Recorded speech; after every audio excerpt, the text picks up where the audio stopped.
அனைவருக்கும் இனிய மாலை உற்சாக வணக்கம். நான் உங்கள் கரூர் கார்முகில்.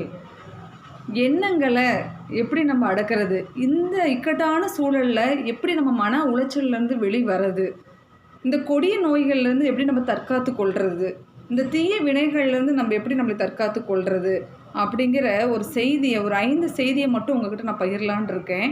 இது நான் சொல்கிறதில்ல, ரமண மகரிஷி சொன்னது. நல்ல ஒரு புரிதலோடு நம்ம புரிஞ்சுக்கிட்டோன்னு சொன்னோம்னா நம்ம மனசை காத்துக்கிட்டு மன உளைச்சலேருந்து விடுபட்டு ரொம்ப ரொம்ப மகிழ்ச்சியாக இந்த சூழலில் நம்ம வீட்டில் வாழ்ந்துக்கலாம். முதல்ல என்ன சொல்கிறாரு, இந்த துயரம் ஏன் வருது அப்படின்னு சொல்கிறாருன்னா, துன்பங்கள் மூலமாக தான் இந்த துயரம் வருது அப்படின்றாரு. அப்போ துன்பங்கள் எதனால் வருது அப்படின்னா எண்ணங்கள் மூலமாக வருது. அப்போ இந்த துன்புறுத்தும் எண்ணங்களை நம்ம எப்படி கட்டுப்படுத்துறது அப்படின்னா, நேர்மறை எண்ணங்களை கொண்டு தான் நம்ம கட்டுப்படுத்தணும். அடுத்தது என்ன சொல்கிறாருன்னா, யோசனைக்கு நம்ம ஏதாவது நினச்சிக்கிட்டே இருப்போம் இல்லைங்களா, எண்ணங்களை மாற்றி மாற்றி இது நடக்குமா அது நடக்குமா அது நடக்குமா அப்படி நினச்சிக்கிட்டே இருக்க தேவையில்லை. ஏன்னா யோசனைக்கும் நடக்கிறதுக்கும் எந்த சம்மந்தமும் இருக்காது. எது நடக்குமோ அதுதான் நடந்தே தீரும் அப்படின்னு ஒரு செய்தி சொல்கிறாரு. அடுத்தது பார்த்திங்கன்னா, இந்த எண்ணங்களை எப்படி நம்ம கடந்து செல்லணும், நம்மளுக்கு அடிக்கடி ஏதோ ஒன்று எண்ணம் எனக்கு தோணிக்கிட்டே இருக்குது, நான் அதுலேருந்து எப்படி நம்ம கடந்து செல்லணும் அப்படின்னு சொன்னால், இந்த எண்ணம் நம்ம கிடையாதுன்னு நினச்சிக்கணும். நம்ம மூச்சை முதல்ல கவனிச்சுக்கணும். புத்தகமும் அதுதான் சொன்னார். மூச்சை முதல்ல நம்ம கவனிச்சுட்டே இருக்கணும். உள்மூச்சு, அந்த ஆழ்ந்த மூச்சை நம்ம கவனிச்சுட்டே இருந்தோம்னா எண்ணங்கள் நம்மளை விட்டுட்டு ஓடியே போயிடுங்களாமா. அப்போ அந்த ஒரு ரயில் இருக்கு இல்லைங்களா, ரயிலில் இப்போ உட்காந்துட்டு நம்ம பயணம் பண்ணிகிட்ருக்கோம். இந்த ரயிலே நான் தான் சுமந்துட்டு போகிறேன்னு நினச்சோம்னா அது எவ்வளோ பாரமாக இருக்கும் அந்த பயணம். அந்த மாதிரி தான் சுமக்கிறது நம்ம எதுவுமே கிடையாது. இந்த வாழ்க்கையை நம்ம சுமந்துட்டுலாம் இல்லை. நம்ம அமைதியாக மேலே ஒரு உயர்ந்த சக்தி இருக்குது, அதுக்கிட்ட எல்லாத்தையும் ஒப்படைச்சிட்டு நம்ம ரொம்ப ரொம்ப அமைதியாக மட்டும் நம்ம கவனிச்சுட்டே இருந்தோம்னா நம்மளோட செயல்களை சிறப்பாகவே நம்ம செய்யலாம். அடுத்தது, எல்லாத்தையுமே கட்டுப்படுத்த முடியாதுங்களாங்க. இந்த உலகத்தில் எவ்வளவோ கொடிய நோய்கள் வந்துட்டு இருக்கு இல்லைங்களா. இப்போ இந்த கொரோனா அப்படிங்கிறதுலாம் கூட வந்துட்டுருக்கு. எதையுமே கட்டுப்படுத்த முடியாது. ஓரளவுக்கு தான் நம்மளால் மனித சக்தியால் கட்டுப்படுத்த முடியும். அப்போ முடியாத ஒன்று நம்ம ஏன் கட்டுப்படுத்தணும்னு நினச்சிட்டே இருக்கணும்?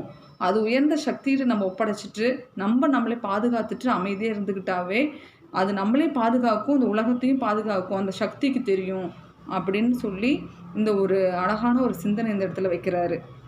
அப்போ அந்த உயர்ந்த சக்திகிட்ட நம்ம கொடுத்துடணும். அப்போ அந்த கொடுமைகள்லேருந்து மீள்றது எப்படி அப்படின்னா, மாற்ற முடியாத ஒரு விஷயத்த அப்படியே நம்ம ஏற்றுக்கணுங்களாம். இதை நான் மாற்றிடுவேன் அதை மாற்றிடுவேன்னு நினைக்காம எதெல்லாம் மாற்ற முடியலையோ அதை அப்படியே ஏற்றுக்கக்கூடிய பக்குவத்தை நம்ம முதல்ல பெறணும். இப்போ கண்டுக்காமல் எப்படி இருக்கிறது அப்படின்னா, உலகம் அதை தானாகவே அந்த நிகழ்வுகள் எல்லாமே மாறுங்களாமா. அந்த விழிப்பு நிலை, கனவு நிலை, துக்க நிலை இதெல்லாமே பார்த்திங்கன்னா ஒரு திரைப்படம் மாதிரி தான். அப்போ முதல்ல என்ன பண்ணணும் அப்படின்னா, கடவுள் இருக்காரா இல்லையாங்கிறதுல ஒரு சிலருக்கு நம்பிக்கை இருக்காது. அதனால் நம்மளோட ஆன்மா இருக்குன்றது எல்லாத்துக்குமே தெரியும்.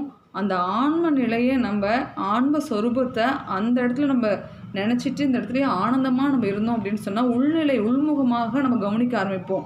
நம்ம எதற்காக பிறந்திருக்கோம், என்னத்துக்காக பிறந்திருக்கோம், தேவையில்லாத எண்ணங்கள் ஏன் வருது, இந்த எண்ணங்கள்லாம் சரிதானா இல்லை தவறா அப்படின்னு சொல்லி நம்ம உள்முகமாக நம்மளையே திருப்பி நம்ம ஒரு கேள்வி கேட்டுட்டு இருந்தோம்னா, நான் யார் அப்படின்னு ஒரு கேள்வி கேட்டோம்னாவே தேவையற்ற எண்ணங்கள் இலையில அது அப்படியே மறந்து போயிடுங்களாம்.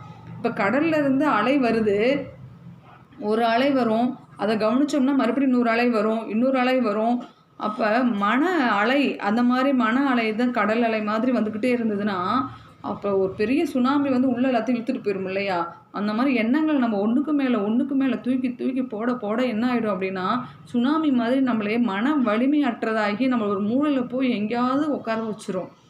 அப்போ எண்ணங்களை நம்ம கவனிக்க தொடங்கிட்டோம்னா, எண்ணங்களே இல்லாத அந்த ஆழ்கடல், அலைகளே இல்லாத அந்த ஆழ்கடல் எப்படி ரொம்ப அமைதியாக இருக்குமோ அந்த மாதிரி நம்ம மனசுக்குள்ளே எந்த எண்ணங்களும் இல்லாமல் நடக்கிறத அப்படியே நம்ம ஏற்றுக்க பழகிட்டோம்னாவே மன உளைச்சல் இல்லாமல் அமைதியாக நிம்மதியாக நம்ம நோய் நொடி இல்லாமல் வாழலாம் என்று கூறி விடைபெறுகின்றேன். நன்றி, வணக்கம்.